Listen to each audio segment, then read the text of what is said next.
అనుక్షణం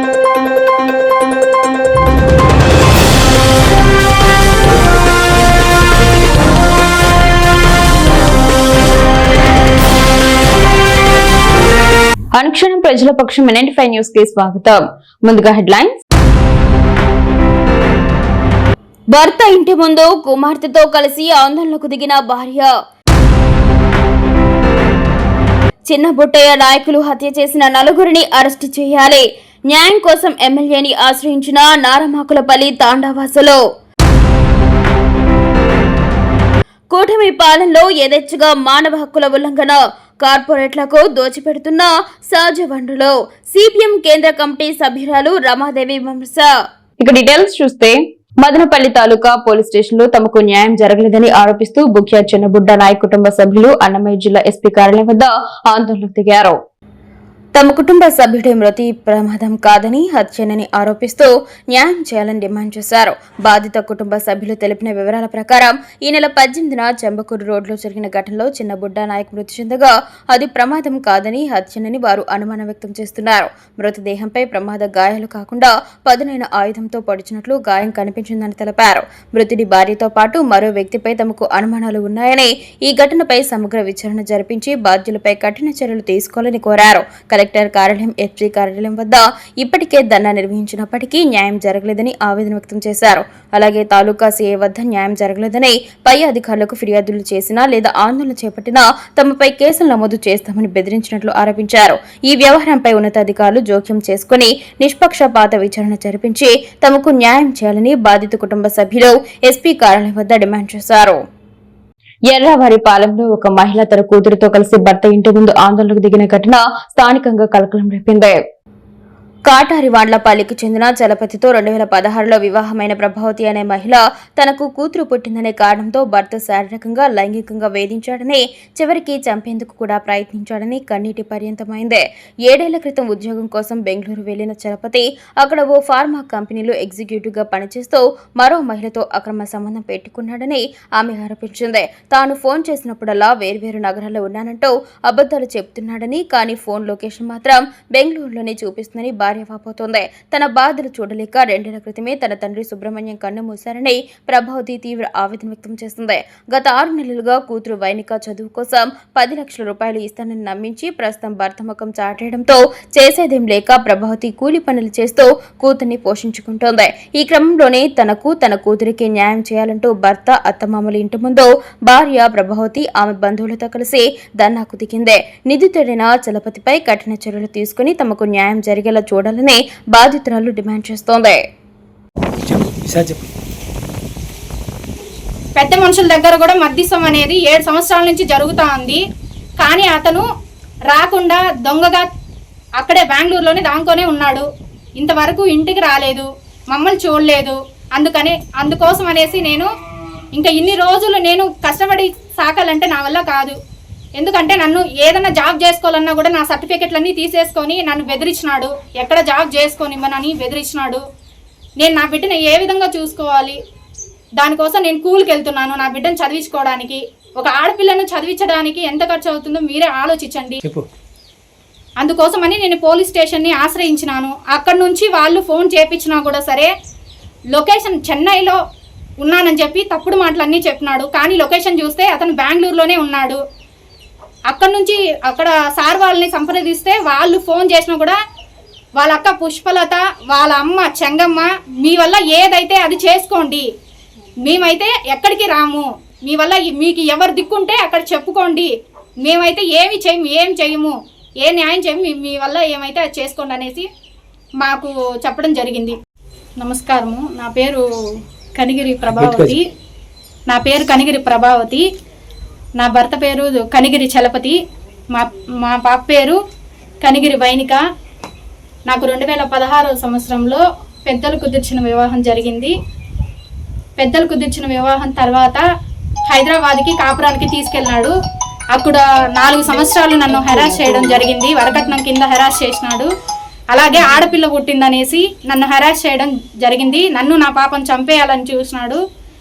దానికి వాళ్ళ అమ్మ అయిన చెంగమ్మ, వాళ్ళ అక్క అయిన పుష్పలత ఇద్దరు సహకరించినారు. చాలాసార్లు వాళ్ళు కూడా నన్ను చంపడానికి సహకరించినారు. ఫోన్ల ద్వారా నన్ను బెదిరించినారు. దానివల్ల నేను ఈరోజు ఆ అబ్బాయి లైంగికంగా వేరే వాళ్ళతో సంబంధం పెట్టుకొని ఉన్నాడు. నన్ను లైంగికంగా మానసికంగా నన్ను హింసించడం జరిగింది. వరకట్నం తీసుకురాలేదనేసి కూడా నన్ను హింసించడం జరిగింది. అక్కడ వేరే వాళ్ళతో అతను అక్రమ సంబంధాలు పెట్టుకొని నన్ను ఈరోజు నిందల పాలు చేసి నన్ను మా పుట్టింటికి కొట్టి తరివేయడం జరిగింది. అక్కడ నుంచి పంపించేటప్పుడు కూడా ట్రైన్లో నన్ను చంపడానికి అతను ప్రయత్నం చేయడం జరిగింది. పాపను కూడా ఇప్పుడు 7 years నుంచి పాపను కూడా చూసుకోలేదు. పాప పుట్టిందనే కారణంతో, ఆడపిల్ల పుట్టిందనే కారణంతో నన్ను నా బిడ్డను వదిలేసి అతను ఎక్కడో బెంగళూరులో ఒక ఫార్మా కంపెనీలో జాబ్ చేసుకుంటూ మమ్మల్ని వదిలేశాడు. కంపెనీ పేరు సిప్లా కంపెనీ. ఇంతకు ముందు అయితే ఆ కంపెనీలోనే వర్క్ చేస్తూ ఉన్నాడు. హైదరాబాద్ నుంచి వచ్చిన తర్వాత అక్కడికే షిఫ్ట్ అయినాడు. పెద్ద మనుషుల దగ్గర కూడా మధ్యస్థం అనేది జరిగింది. వాళ్ళ ముందు కాపురానికి వస్తానని చెప్పి మా అమ్మ వాళ్ళ ఇంటి దగ్గరకు వచ్చి అక్కడ కూడా నన్ను హెరాస్ చేసి మా బంధువుల ముందర అంతా అవమానించడం జరిగింది. కాబట్టి నేను మీడియాకి కోరుతున్నది ఏంటంటే, పెద్ద మనుషులు ఏదైతే నిర్ణయించి చెప్పినారో దానికి కట్టుబడి లేడు. సరేనా? పాపకి చదువులకి, పాప తిండికి నాకు ఎటువంటి సహకారం చేయలేదు. నేను కూల్ చేసి నా పాపని చూసుకుంటున్నాను. అతనైతే తండ్రిగా ఎటువంటి బాధ్యతలు తీసుకోవాలో ఏమీ చెయ్యలేదు.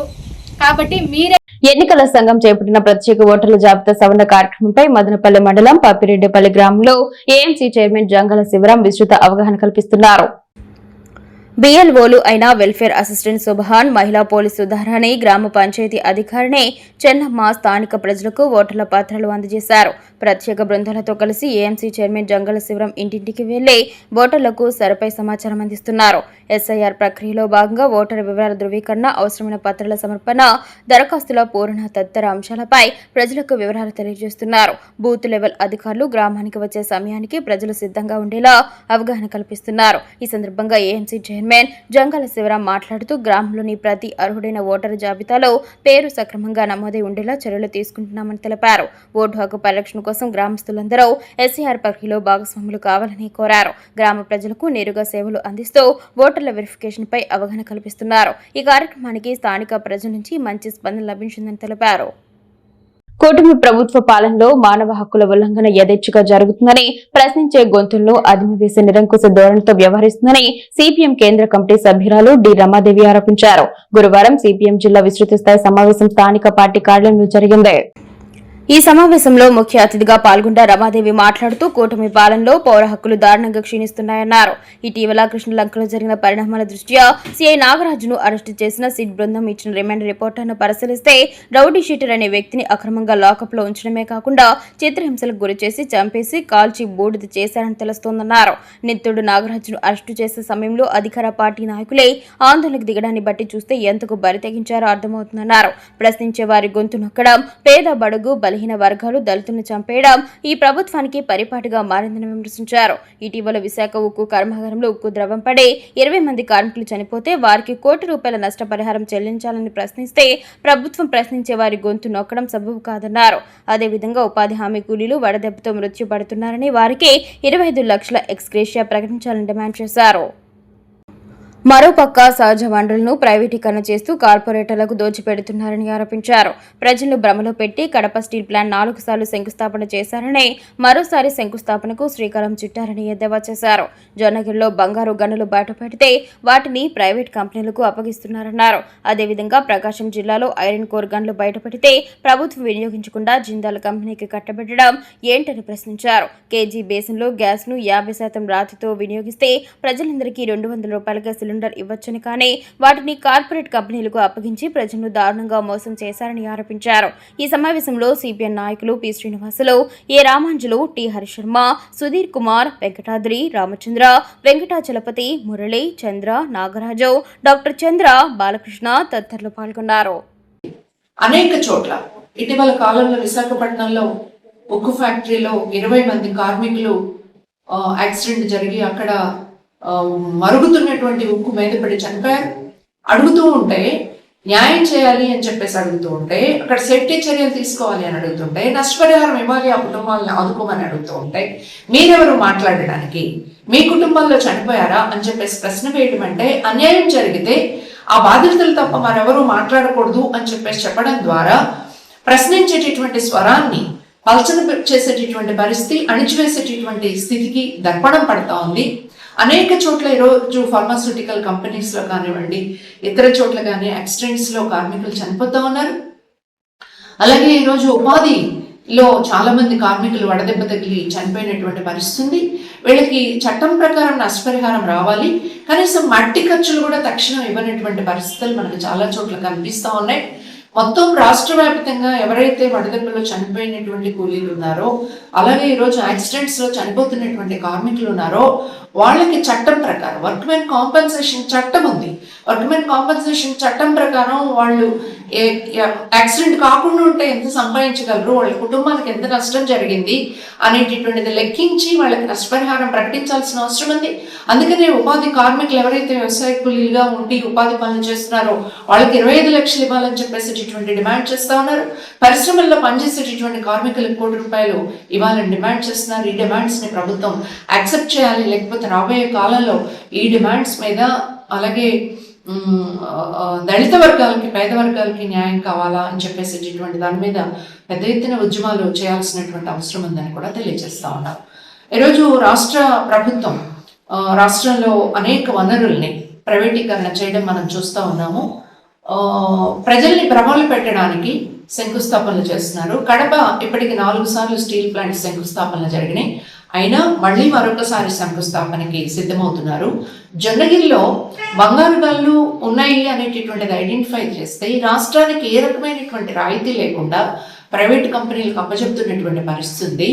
ప్రకాశం జిల్లాలో ఐరన్ ఓర్ గనిజాలు ఉంటే దాన్ని జిందాల్ వాళ్ళకి అప్పచెప్తా ఉన్నటువంటి పరిస్థితి ఉంది.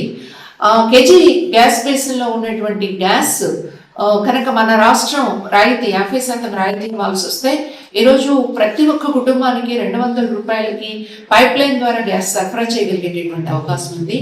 ఈ సహజ వనరులన్నీ ప్రైవేటు వ్యక్తులకి తాకట్టు పెట్టడం కాదు, ప్రైవేటు వ్యక్తులకు అప్పచెప్పడం కాదు, వీటిని పబ్లిక్ రంగంలో ఉంచాలా, ఈ రాష్ట్ర ప్రజలకి, ఈ రాష్ట్ర అభివృద్ధికి ఉపయోగించాలా అని చెప్పేసేటటువంటిది సిపిఎం పార్టీ డిమాండ్ చేస్తూ ఉంది. అంతేకాదు దళిత క్రిస్టియన్లకు సంబంధించి రిజర్వేషన్స్ సమస్య సుప్రీంకోర్టు తీర్పుతో జటిలమైంది. సుప్రీంకోర్టు పూర్తి ధర్మాసనం దీని మీద విచారించి న్యాయమైనటువంటి తీర్పు ఇవ్వాలా. దళిత క్రిస్టియన్లుగా ఉన్నప్పటికీ వాళ్ళ కుల వివక్షత కొనసాగుతున్నందున, వాళ్ళ క్రిస్టియానిటీలో ఉన్నప్పటికీ కూడా వాళ్ళకి రిజర్వేషన్స్ కొనసాగాలని చెప్పేసి డిమాండ్ చేస్తూ ఉన్నాము. అంతేకాదు పార్లమెంట్లో కూడా దీన్ని చర్చ చేసి తగినటువంటి అవసరమైనటువంటి సవరణలన్నీ అందుకు వీలుగా చేయాలని చెప్పేసి కూడా సిపిఎం డిమాండ్ చేస్తారు. మదనపల్లి గ్రామీణ మండలం నారమాకులపల్లి తండాకు చెందిన చిన్న బుడ్డా నాయక్ గత గురువారం రాత్రి దండవారిపల్లి మామిడి తోపు సమీప ప్రాంతంలో విగతా జీవిగా పడి ఉన్న చిన్న బుడ్డా నాయక్ మృతదేహాన్ని మదనపల్లి ప్రభుత్వ ఆసుపత్రికి కుటుంబ సభ్యులు తరలించారు. దీనిపై తాలూకా పోలీసులు గుర్తు తెలియని వాహనం ఢీకొట్టడంతో మృతి చెందాడని, అనుమానాస్పద మృతి చెందినట్లు కేసు నమోదు చేసి విచారణ చేపట్టారు. చిన్నబుడ్డా నాయక్ను కొంతమంది వ్యక్తులతో కలిసి భారీ హత్య చేశారని ఆరోపిస్తూ 2 రోజుల క్రితం కలెక్టర్ ఎస్పీలకు కుటుంబ సభ్యులు ఫిర్యాదు చేశారు.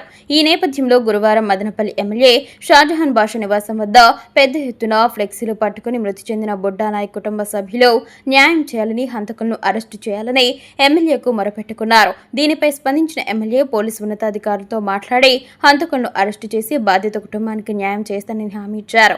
అనంతరం బాధిత కుటుంబ సభ్యులు నారమాకుల తాండా ప్రజలు జిల్లా ఎస్పీ కార్యాలయం వద్ద న్యాయం కోరుతూ నిరసన చేపట్టారు. దళిత క్రైస్తవుల ఎస్సీ హోదా కోసం పోరాడాల్సిన సమయం ఆసన్నమైందని మాజీ ఐఏఎస్ లిబరేషన్ కాంగ్రెస్ పార్టీ అధ్యక్షుడు విజయ్ కుమార్ స్పష్టం చేశారు. బహుజన సేన 3వ వార్షికోత్సవం సందర్భంగా వ్యవస్థాపక అధ్యక్షుడు శ్రీచందు ఆధ్వర్యంలో గురువారం స్థానిక సిఎస్ఐ జేసీఎం కమ్యూనిటీ హాల్ నందు ఎస్సీ క్రైస్తవుల ఆత్మగౌరవ సభ నిర్వహించారు. ఈ కార్యక్రమానికి ముఖ్య అతిథిగా మాజీ ఐఏఎస్ లిబరేషన్ కాంగ్రెస్ పార్టీ అధ్యక్షులు విజయ్ కుమార్ హాజరయ్యారు. ఈ సందర్భంగా ఆయన మాట్లాడుతూ దళిత క్రైస్తవులు ఏకమవ్వాలని, 2 తెలుగు రాష్ట్రాల్లో రాజ్యాంగ వ్యతిరేక శక్తుల వల్ల అనిశ్చిత స్థితి దళిత క్రైస్తవ సమాజంలో ఏర్పడిందన్నారు. దళిత క్రైస్తవులకు ఎస్సీ హోదా, రాజ్యాంగ హక్కులు వర్తించేలా పోరాటం ముందుకు సాగాలని పిలుపునిచ్చారు. పిలుపునిచ్చారు. 1950 రాష్ట్రపతి ఉత్తర్వులు రాజ్యాంగ విరుద్ధమని కేంద్ర ప్రభుత్వం ఏర్పాటు చేసిన బాలకృష్ణన్ కమిటీ నివేదిక రాకుండా తీర్పు ఇవ్వడం అహేతుకమని, క్రిస్టియన్ సమాజాన్ని అవమానించడమని పేర్కొన్నారు. రాజ్యాంగంలోని అంశాలను పరిగణలోకి తీసుకుని సుప్రీంకోర్టు జడ్జిమెంట్ ఉండాలే తప్ప వ్యక్తిగత అజెండాను జడ్జిమెంట్లో చూపించడం బాధాకరమని ఆవేదన వ్యక్తం చేశారు. శ్రీచందు మాట్లాడుతూ దళిత క్రిస్టియన్లకు ఎస్సీ హోదా కల్పించకపోతే భవిష్యత్తులో అన్ని వర్గాల్లో కూడగట్టి ఉద్యమ కార్యాచరణకు సిద్ధమవుతామని హెచ్చరించారు. రాజ్యాంగబద్ధ పదవిలో ఉండే క్రిస్టియన్లపై అనుచిత వ్యాఖ్యలు చేసిన కూటమి ఎమ్మెల్యే డిప్యూటీ స్పీకర్ రఘురాం కృష్ణంరాజుపై బాస్ అధ్యక్షుడు పీటీఎం శివప్రసాద్ మండిపడ్డారు. ఈ కార్యక్రమంలో సిపిఎం కేంద్ర కమిటీ సభ్యురాలు రమాదేవి, మాల మహానాడు రాష్ట్ర అధ్యక్షుడు యమల సుదర్శనం, ఎంఆర్పీఎస్ జిల్లా అధ్యక్షులు Ravi Madiga, CPI Krishnappa, Christian pastors Abraham, Nelson, సభ్యులు భక్తవత్సలం, న్యాషి, డేవిడ్ రాజు, మీనా కుమారి, రతీష్, బహుజన సేన నాయకులు భానుప్రకాష్, వెంకటేష్, హరి, రెడ్డి శేఖర్, కుప్పం సతీష్, గోవిందు, మణిప్రకాష్, అశోక్, శ్యామ్, అధిక సంఖ్యలో యువత, మహిళలు పాల్గొన్నారు. మదనపల్లి సమీపంలోని మిట్స్ డీమ్డ్ యూనివర్సిటీలోను స్కూల్ ఆఫ్ మేనేజ్మెంట్ స్టడీస్ విభాగం ఆధ్వర్యంలో మిట్స్ అల్యూమ్ని రిలేషన్స్ సెల్ సహకారంతో అల్యూమ్ని మీట్ కార్యక్రమాన్ని ఘనంగా నిర్వహించారు. ఈ కార్యక్రమానికి ముఖ్య అతిథిగా హాజరైన registrar doctor D Pradeep Kumar మాట్లాడుతూ విద్యా సంస్థల అభివృద్ధి, ప్రతిష్ట మరియు సమాజంలో వాటి గుర్తింపును పెంపొందించడంలో పూర్వ విద్యార్థులు కీలక పాత్ర పోషిస్తారని అన్నారు. అల్యూమ్ని నెట్వర్క్ ద్వారా ప్రస్తుత విద్యార్థులకు పరిశ్రమల అవసరాలపై అవగాహన, కెరీర్ మార్గదర్శకత్వం, ఇంటర్న్షిప్లు మరియు ఉపాధి అవకాశాలు మరింత విస్తృతంగా లభిస్తాయని పేర్కొన్నారు. ప్రిన్సిపల్ డాక్టర్ పి రామనాథన్ మాట్లాడుతూ పూర్వ విద్యార్థుల విజయాలే విద్యా సంస్థలకు నిజమైన గుర్తింపని పేర్కొన్నారు. విద్యార్థులు విద్యా ప్రతిభతో పాటు కమ్యూనికేషన్, నాయకత్వ లక్షణాలు, సమస్య పరిష్కార నైపుణ్యాలు కూడా పెంపొందించుకుని పరిశ్రమల అవసరాలకు అనుగుణంగా తమను తాము తీర్చిదిద్దుకోవాలని సూచించారు. School of management studies dean doctor Bhanushree Reddy మాట్లాడుతూ విద్యా సంస్థ మరియు పూర్వ విద్యార్థుల మధ్య బలమైన అనుబంధం సంస్థ అభివృద్ధికి బలమైన పునాదిగా నిలుస్తుందని తెలిపారు. పరిశ్రమల అవసరాలకు అనుగుణంగా విద్యార్థులను తీర్చిదిద్దడంలో పూర్వ విద్యార్థుల భాగస్వామ్యం ఎంతో ఉపయోగకరమని పేర్కొన్నారు. Alumni relations officer doctor G Nagaswetha మాట్లాడుతూ పూర్వ విద్యార్థులు మెంటరింగ్, గెస్ట్ లెక్చరర్లు, ఇంటర్న్షిప్లు, ప్లేస్మెంట్లో, పరిశ్రమల అనుసంధాన కార్యక్రమాలు మరియు కెరీర్ మార్గదర్శకత్వంలో చురుగ్గా పాల్గొని తమ అనుభవాలను విద్యార్థులతో పంచుకోవాలని కోరారు. అల్యూమ్ని నెట్వర్క్ ను మరింత బలోపేతం చేసి విద్యార్థుల వృత్తి అభివృద్ధికి తోడ్పడాలని పిలుపునిచ్చారు. ఈ సందర్భంగా పూర్వ విద్యార్థులు జి అనిల్ దత్, దుర్గా చప్పల, అజయ్ నక్కల, స్రవంతి, ఎస్లు తమ వృత్తి ప్రయాణంలో ఎదురైన అనుభవాలు, పరిశ్రమలో ఉన్న అవకాశాలు, అవసరమైన నైపుణ్యాలు మరియు ఉద్యోగ రంగంలో విజయానికి అవసరమైన అంశాలపై విద్యార్థులకు విలువైన సూచనలు అందించారు. అలాగే భవిష్యత్తులో ఇంటర్న్షిప్లు, కెరీర్ మార్గదర్శకత్వం, పరిశ్రమలో పరిచయాలు మరియు ప్లేస్మెంట్ అవకాశాల కల్పనలో తమ వంతు సహకారం అందిస్తామని హామీ ఇచ్చారు. ఈ కార్యక్రమంలో విద్యార్థుల ఉపాధి అవకాశాలు, పరిశ్రమల అవసరాలకు అనుగుణమైన నైపుణ్యాభివృద్ధి, మెంటరింగ్ కార్యక్రమాలు మరియు భవిష్యత్తు సహకార అవకాశాలపై విస్తృతంగా చర్చించారు. 2007 నుండి 2025 వరకు వివిధ బ్యాచ్లకు చెందిన పూర్వ విద్యార్థులు ఈ సమావేశంలో పాల్గొని తమ విద్యా జీవితంలోని మధుర స్మృతులను గుర్తు చేసుకుంటూ ప్రస్తుత విద్యార్థులతో తమ అనుభవాలను పంచుకున్నారు. ఈ కార్యక్రమంలో register doctor D Pradeep Kumar, principal doctor P Ramanathan, school of management studies dean doctor Bhanushree Reddy, alumni relations officer doctor G Nagashweta, coordinator doctor K Venkateswarlu, అధ్యాపకులు, పూర్వ విద్యార్థులు మరియు విద్యార్థులు పాల్గొన్నారు. అనుక్షణం ప్రజల పక్షం 95 న్యూస్ ఇంతటితో సమాప్తం. తిరిగి రేపటి బులెటిన్లో మళ్ళీ కలుసుకుందాం. అంతవరకు సెలవు, నమస్కారం.